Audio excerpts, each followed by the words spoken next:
Igweligo n'ọnwụ niile bụ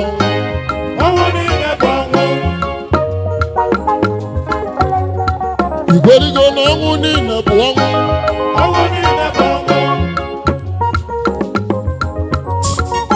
Unu makwa na mmadụ gakata n'ụzọ na nna na bụrụ onye nwụrụ anwụ. Anyị tinye n'ọnwụ niile bụ ọnwụ.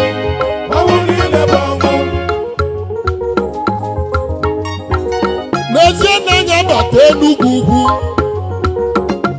Igweligo na ndị ji ọfọ n'aka.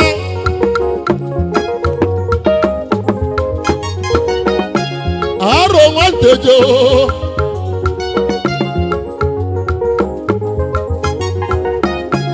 Ogwu Meleze onye ụkpọ mba dike the GCFR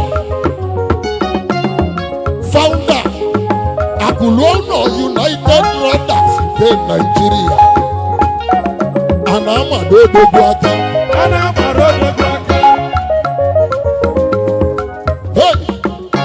Ọlụbanye n'ọlụ uche achọba ndị nwe ọlụ. Ụmụ Igbo bụ ndị nwe ọlụ. Ị chọrọ ka ị mara ibe a na-alụ ebe a. Onye m onye lalụ na-ebule ihe. Pawa dị n'ọnụ egbe. Pawa dị n'ọnụ egbe. Onye ji pawa uwe mmadụ anụ olili. Wọdụ banki n'Enugu ugwu Chief gị na-enwezi amaka godi ihe eji hotels na Abuja. Kene Eze na Ukpo Oligilidi ịmakwa na ọ ga-anọtago njem.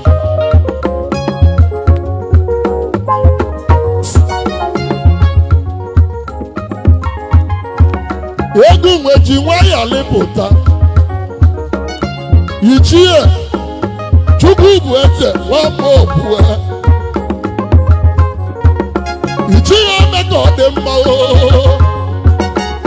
omeka dị mma n'oge ọdụ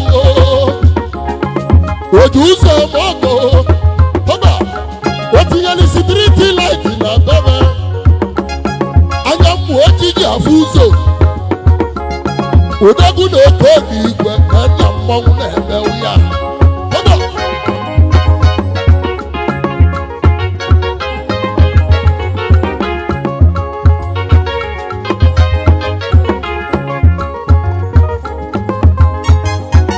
Akwụkwọ Chukwu deli n'Enugu ugwu na mmanwụ na-ebe na emu na nọlụ m onwe m ebe njele egwu na-awọrị.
Aro Nwa Nteje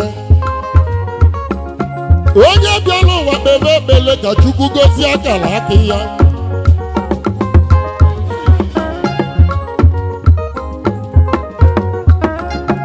Anya mmụ ojiji afụ ụzọ ogene ndị Igbo.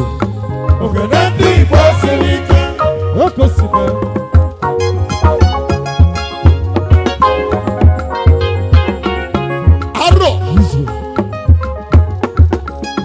Onye bulu chi ụzọ ọgbagba nwunye n'ọsọ oyi mama ọ bụrụ na Chukwu echere obodo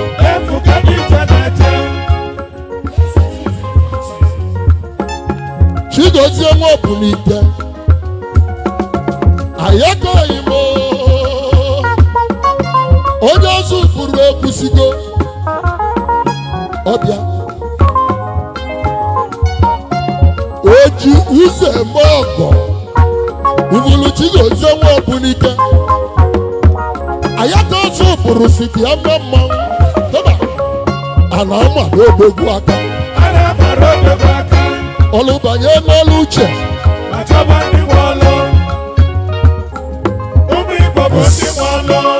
bikonu ndị foto bikonu maka na oke foto a unu na-ese epostu na soshal media ọ na-akọsụ okwu na ụka unu na-anụ ya bikonu benete n'aka a na-abụ ego iche anụ ụzọ pawa dị n'ọnụ egbe pawa dị n'ọnụ egbe onye ji pawa uwe mmadụ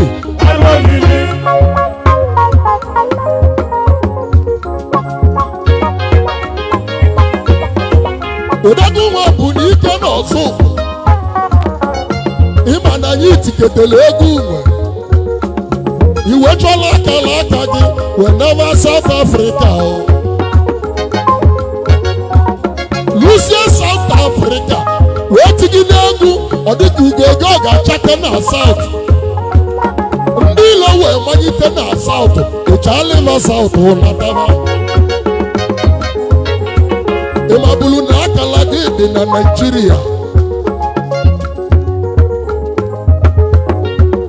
maka na onye chi mere eze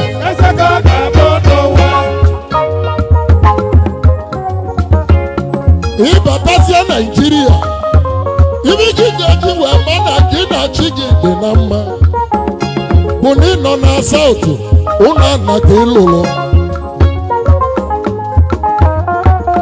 isi South nata Naịjirịa ụlọ ụlọ elu ọbịa Eni Commander GCFR Founder Akulono United Brothers nke ndị Naịjirịa ọbịa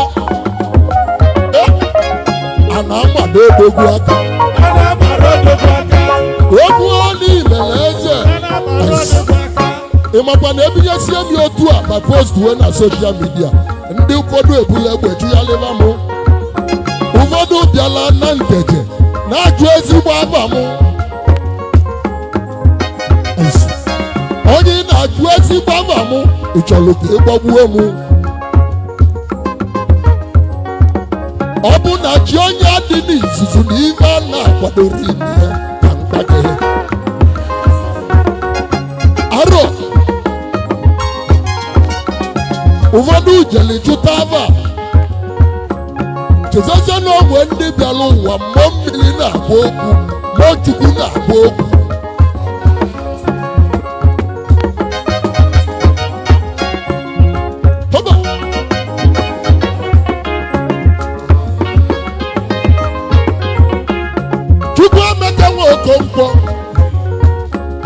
Chukwu emeka nwa Okonkwo Odogwu na ịgbatala ogbe na-abọ na agwọ ọra gị anyị gbatala ogbe na-abọ na agwọ ọra gị ọlụbanye n'ọlụ uche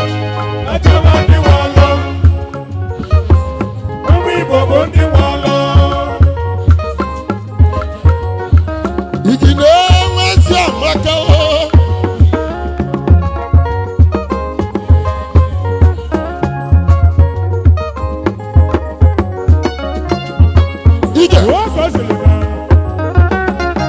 ụwa na-amị ka akwa onye bụ isi ụwa uwe kwere ọdịda ebe ụwa na-amị amị oyi ma achụzina nwanne gị ka igbuo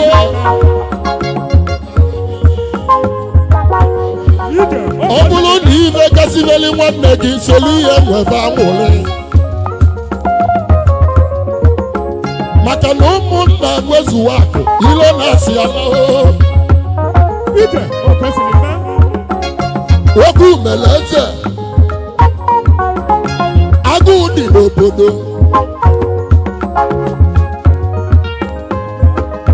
nke na onye na-enwere ife ọ na-alụ emetọkwa n'ife maka mgbe niile agụụ na-adị ya n'arụ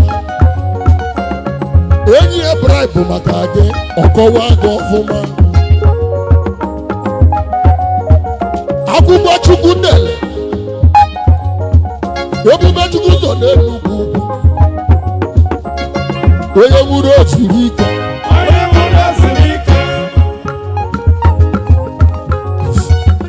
obodo ekwelugo obodo ekwelugo obodo ekwelugo obodo ekwelugo obodo ekwelugo obodo ekwelugo na Jizọs na-achị Jizọs na-achị Jizọs na-achị ụmụ ụwa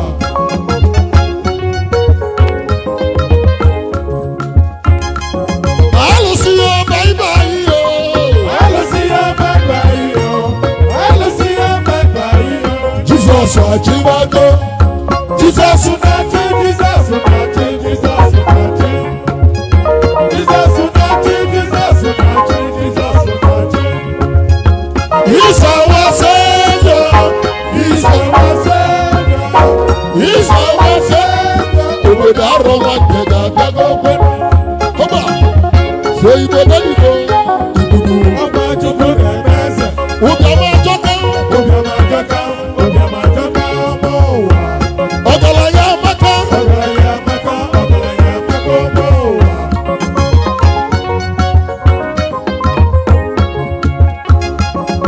gwa n'ime onye na-esi Chukwu nga gwa n'ime onye na-esi Chukwu nga gbalịba onye na-ese Chukwu na-abịala arụ ọba so Igbo daligo nwoke ibudu ọba ọba Chukwu na-eme eze ụbịama ajọka ụbịama ajọka ụbịama ajọka ụmụ ụwa ọgaranya amaka ọgaranya amaka ọgaranya amaka ụmụ ụwa ọba ihe ndị isi na Jizọs na-achị ụmụ ụwa Chukwu mere onye isi obubu ụzọ Chukwu mere onye ụbịama ọbụla olu ude ọgwa ụwaka onye echichi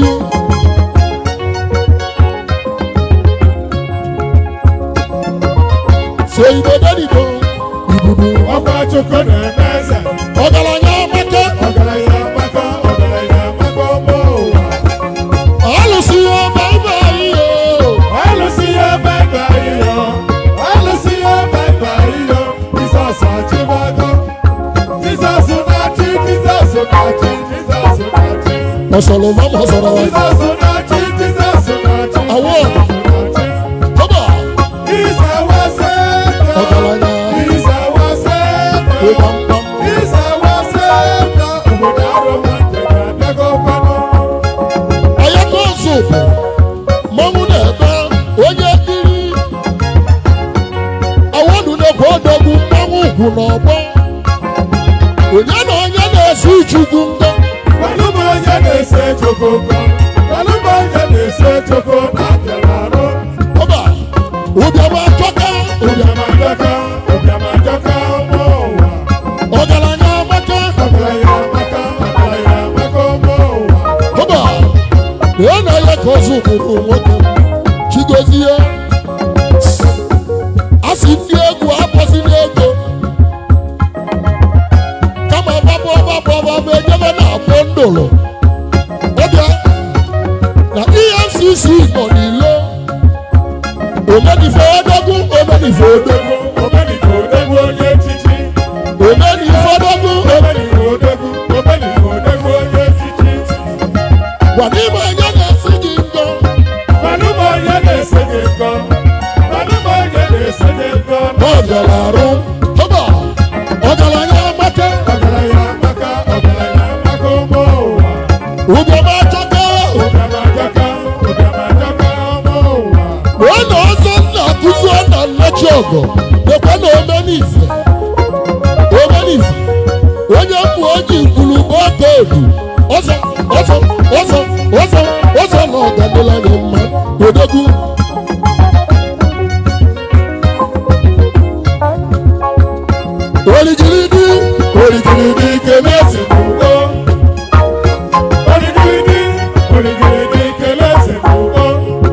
Ụmụaka nweze n'ụmụaka nweze n'ugbo. akarịsịrị akarịsị. Ọga ọga ndị ọga ọgaranya. Ọga ndị ọga. Ọga ndị ọga. Ọga mmadụ ncha. Tụọ n'ihe ozi Igbo ndụ o. Oya ozi Igbo ndụ. Oya ozi Igbo ndụ. Mmadụ esi ya nkọ. Onye na-enye na-esi ya ndụ. Gwanụ m onye na-esi ya nkọ. Gwanụ m onye na-esi ya nkọ n'ọbịara arụ. Ọgaranya amaka. Ọgaranya amaka. Ọgaranya amaka ọmụ ụwa. Ụjọba achọka. Ụdamajọka. Ụdamajọka ọmụ ụwa. Odogwu ọsọmọgọ dịka obialugo. Meje shọ na akwụrụ m n'elu ego.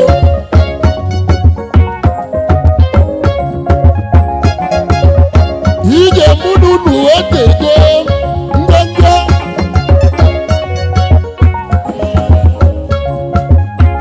Omeni fọdọgwu Omeni Ifodogwu. Omeni Ifodogwu onye echichi.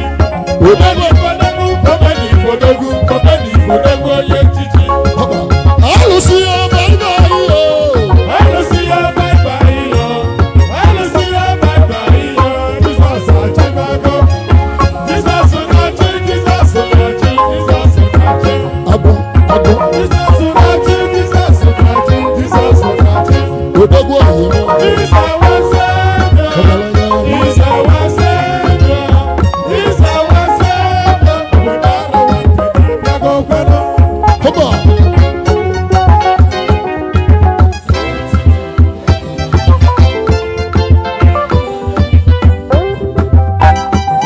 Aro. Ịmakwa onye nọ ibe a. Oligilidi. Oligilidi. Oligilidi Kene Eze n'ugbo. Oligilidi. Oligilidi Kene Eze n'ugbo. Atowa eze n'ugbo. Atowa eze n'ugbo. Akarịsịrị akarịsị. Haba. Ọga ọga ndị ọga ọgaranya ọga. Ọga ndị ọga. Ọga ndị ọga. Ọga mmadụ ncha. Na-ebekwa n'anya ọfụma. Ịmalite inwe ọga mmadụ ncha n'oke gị.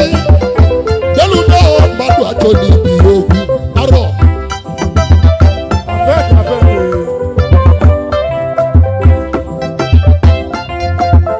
Abeg abeg.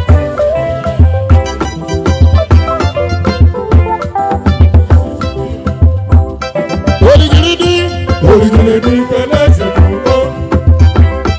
Oligilidi. Oligilidi Kene Eze n'ugbo. Atowa eze n'ugbo. Atowa eze n'ugbo. Akarịsịrị akarịsị. Haba. Ọga ọga ndị ọga ọgaranya ọga. Ọga ndị ọga. Ọga ndị ọga. Ọga mmadụ ncha. Haba. Tụọ n'ihe ozi Igbo ndụ o. Eya ozi Igbo ndụ. Eya ozi Igbo ndụ. Mmadụ ezi ya nkọ. Gwanị m anya na-esi ya ndọ. Gwanụ m onye na-esi ya nkọ. Gwanụ m onye na-esi ya nkọ n'ọbịara arụ. Haba. Ọgaranya amaka. Ọgaranya amaka. Ọgaranya amaka ọmụ ụwa.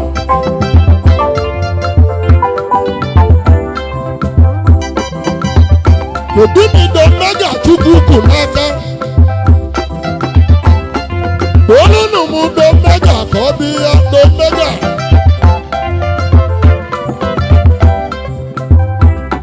Omegodogwu.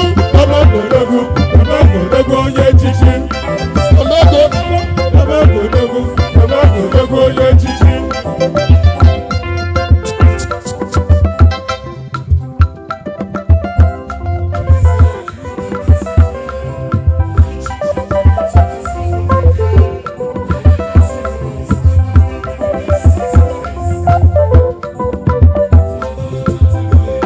Nwata ibi ya.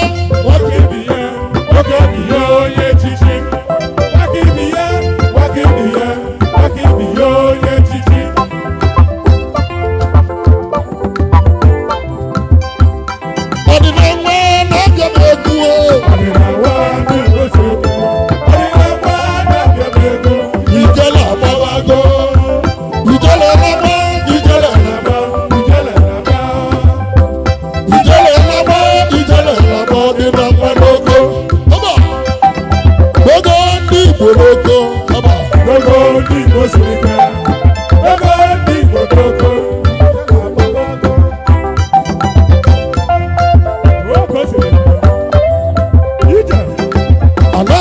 odogwu aka haba ọzọ ọzọ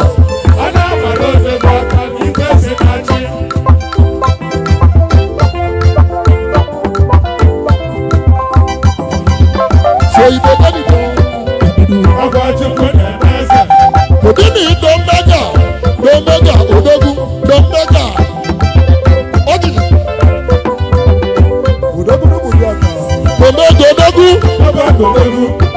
odogwu onye echichi odogwu onye echichi wee na ọzọ nna akụziwo ndị Igbo niile ọzọ n'ụmụdị ọka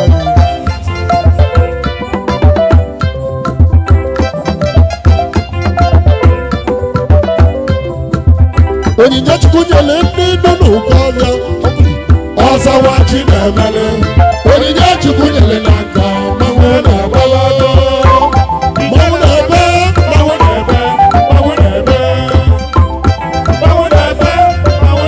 dị na nwa n'ogo haba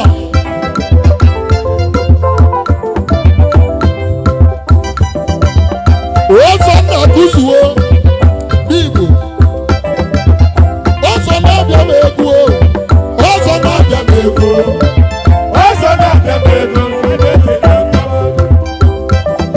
onye na onye na-esi ya nkọ omenifo omenifodogwu onye echichi omenifodogwu onye echichi wee na ọzọ nna akụzuo ị na-ahịa ahịa ọ na-apụ nyebe mụ na-abụ ndụ ọzọ nna akụzuo ndị Igbo na nnachi odogwu kedu maka ike nke nnachi ọgụ ọzọ nna akụzuo odogwu n'anya Igbo ọzọ na-ekene ndị ọzọ na-ekene gị mmadụ esighị nkọ haba onye na onye na-esi gị nkọ ọzọ gbalụba onye na-esi gị nkọ gbalụba onye na-esi gị nkọ n'ọbịara arụ haba ụgama ajọka ọgbọ ụwa ụgama ajọka ọgbọ ụwa ọzọ na-ekele gị ọzọ na-ekele gị ọzọ na-ekele gị mmadụ esi gị nkọ haba ọzọ na-akụzuo na-ekwu ugegbe ọzọ odogwu onye echichi ọzọ odogwu onye echichi eze kwesịrị gị kwesịrị gị ihe dị isi haba gwa ndị bụ onye na-esi Chukwu ngọ gbalụba onye na-ese Chukwu nkọ gbalụba onye na-ese Chukwu n'ọbịara arụ ọzọ kenere m nwa chi na-emeli na-adị ọka nwa chi na-emeli nwanne ide na-adị ọka ide nwa chi na-emeli kedu maka odogwu na-adị ọka kenere m odogwu oyiri kenere m odogwu bụ lege mma oyimu oligilidi Kene Eze n'ugbo Oligilidi Kene Eze n'ugbo Atọwa eze n'ugbo ya karịsịrị Kene Eze haba ọga ndị ọga ọgaranya ọga mmadụ ncha haba tụọ n'ihe ozi Igbo ndụ onye ozi Igbo ndụ tụọ n'ihe ozi Igbo ndụ mmadụ esighị nkọ ike dị n'ugbo ike dị n'ugbo